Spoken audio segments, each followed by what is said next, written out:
Apita o árbitro, começa mais um Eurovlog. Hoje para falar de dia 4 e dia 5 de Eurocopa. Finalizado a primeira rodada do grupo, então vamos comentar um pouquinho. Primeiramente, queria agradecer a galera que tá gostando desse projeto, recebendo muito feedback no Instagram, então muito obrigado a todos aí. E se inscreva no canal, deixe seu like, deixe seu comentário, continue dando essa moral pra gente que tá ajudando demais, viu? Obrigadão. Então vamos começar. Na segunda-feira, no dia 4, tivemos a finalização do grupo D, que foi França e Áustria, às 4 horas da tarde, foi o último jogo da segunda-feira. E foi um jogo interessante. A Áustria é um time que demonstrou, como eu posso dizer, perigo para a seleção da França. Então foi um jogo assim, se você olhar por números e não ter visto o jogo, você vai falar assim, pô, a França amassou, 1-0 saiu barato. Não, foi um jogo muito pegado. A Áustria apostando bastante em transições, incomodando demais essa seleção da França. Deixa eu só puxar aqui detalhes do jogo. O Sabitzer e o Laimer, que são os principais nomes dessa geração, fazendo boas partidas, muito boas partidas. O técnico é o Rangnick, que já treinou o Manchester United, então um treinador já mais rodado, que fez um bom jogo contra a seleção da França, trouxe bastante perigo. Do outro lado da França, cara, acho que a França também fez um bom jogo, não acho que foi um jogo ruim não, acho que é mais esse 1-0, é mais mérito da Áustria do que demérito da França. Realmente eu achei um bom jogo. Foi com o Kanté voltando para o time da França. Um bom jogo do Kanté. O melhor jogador da partida eleito pela Eurocopa. Na minha opinião, também foi o melhor. Jogou muita bola o Kanté. O Rabiot também fez uma boa partida. Eu acho que talvez eu colocaria o Camavinga, que entrou até melhor no lugar dele. Fez até uma temporada melhor, acho melhor também. Mas não tiraria o Kanté de jeito nenhum para colocar o Camavinga, como muita gente falou. Kanté voltou, espero que o Kanté volte até para os holofotes da Europa depois dessa partida. A galera ficou de olho nele por conta disso. E o que preocupa a seleção da França é o Mbappé, que provavelmente não deve jogar contra a seleção da Holanda. Quebrou o nariz do Mbappé, vai ficar de fora aí, vai ter que usar uma máscara no restante da Eurocopa. Espero que ele use uma máscara de tartaruga ninja, seria engraçado demais. Mas foi isso. Acho que a França vai pegar a Holanda. Vai ser um jogaço. Sem o Mbappé, a Holanda tem chances.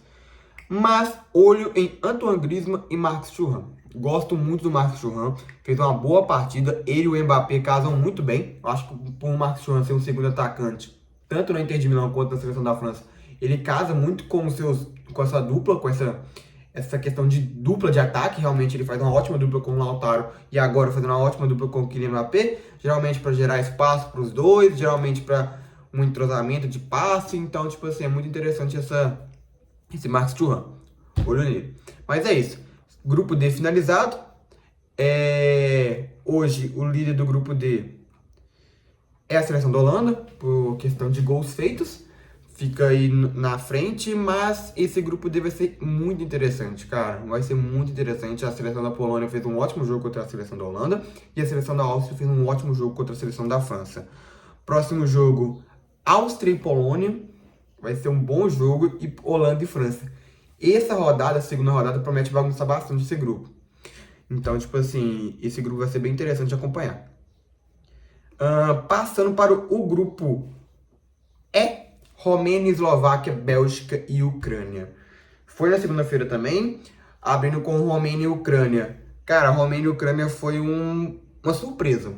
Foi uma surpresa, porque pra mim a seleção da Ucrânia era muito mais time. Tem bons jogadores, tem um elenco já formado, e enquanto a seleção da Romênia não. Então, tipo assim, eu esperava até uma postura melhor do que foi o time da Ucrânia, porque a Ucrânia foi amassada pela Romênia. Poderia até perder, é normal acontecer zebras, mas foi um amasso. A Ucrânia não conseguiu criar jogadas, sim, de bastante perigo, sabe? E olha que a Ucrânia tem nomes. Olha só o meio de campo, do meio de campo pra frente. Tem o Stepanenko, jogador do Shakhtar Donetsk, que joga muito. Mudryk, Tsigankov e Dovbyk. O Dovbyk hoje é o principal nome da seleção da Ucrânia. Foi o artilheiro da La Liga, foi um dos principais nomes da campanha do Girona, e assim, ele foi pouco acionado. A Ucrânia jogando o jogo muito nas pontas, no Tsigankov, no Mudryk, mas não criavam nada. A Ucrânia, sem ser direta, muito lenga-lenga, tava com mais posse de bola, mas não conseguia ser direta. Diferente da Romênia, que foi lá, pegava a bola e lá, tum, gol. Ia lá, toda vez que ela ia no ataque, ela terminava o ataque com uma finalização, diferente da Ucrânia. E isso pecou muito no primeiro tempo, muito. Fez total diferença no jogo isso. A seleção da Romênia teve o Denisman, que fez uma bela partida, foi até eleito pra gente como o maestro desse dia da segunda-feira. O Stancic fez um golaço, também jogou muita bola. O Dragusin, zagueiro, talvez seja o nome mais conhecido da seleção romena, joga no Tottenham, fez uma partidaça, anulou o Dovbyk, que eu falei, é o principal atacante da seleção ucraniana, fez uma partidaça, tanto fazendo coberturas, tanto interceptando, tanto partindo mais ali, muitas vezes, para tentar interceptar o chute de um Mudryk, de um Tsigankov, saindo um pouco da área mesmo. Então ele foi muito importante para essa vitória da seleção romena. E agora a Ucrânia vai ter que ralar um pouco, né?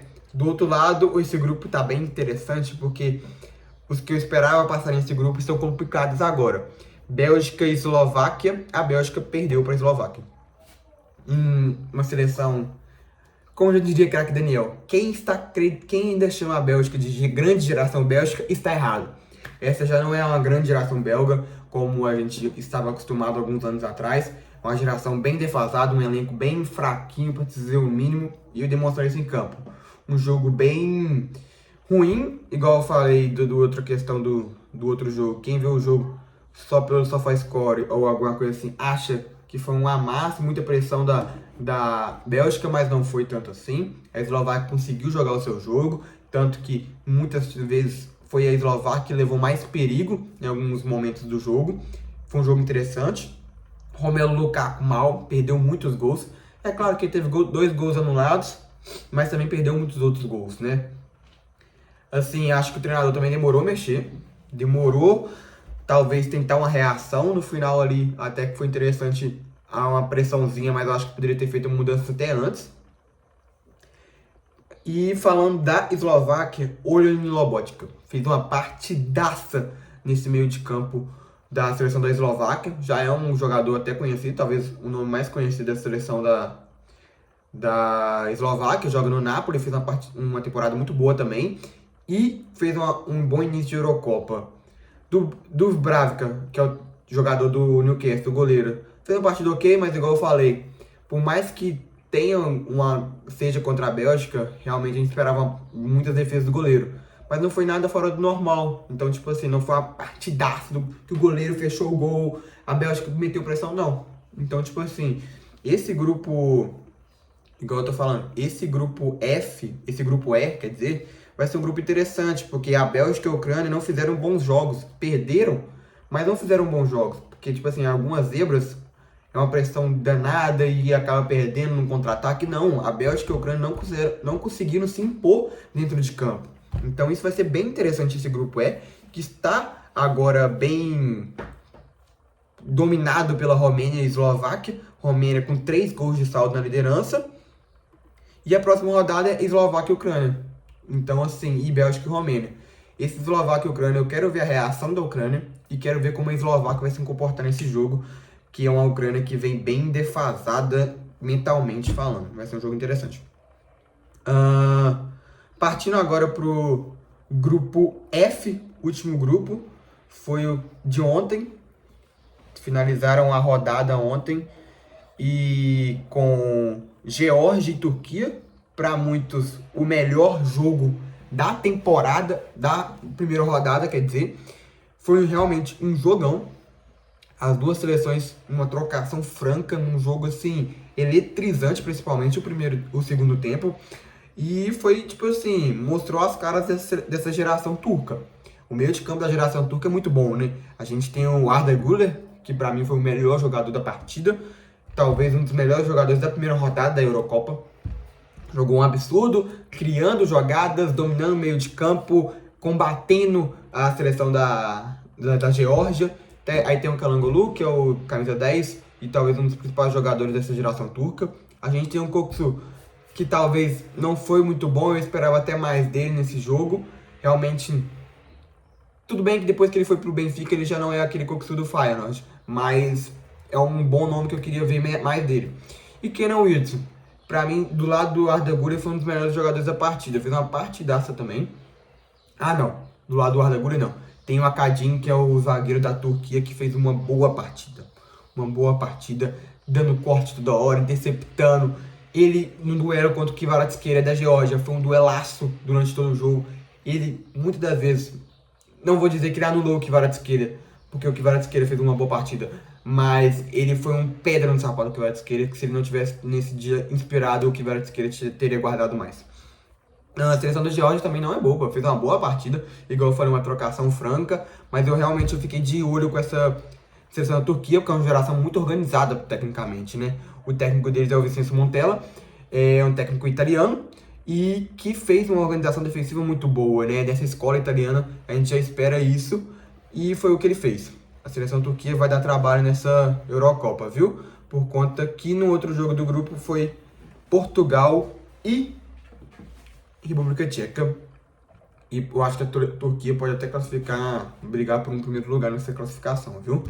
Portugal que fique de olho. Portugal que jogou, ganhou suado.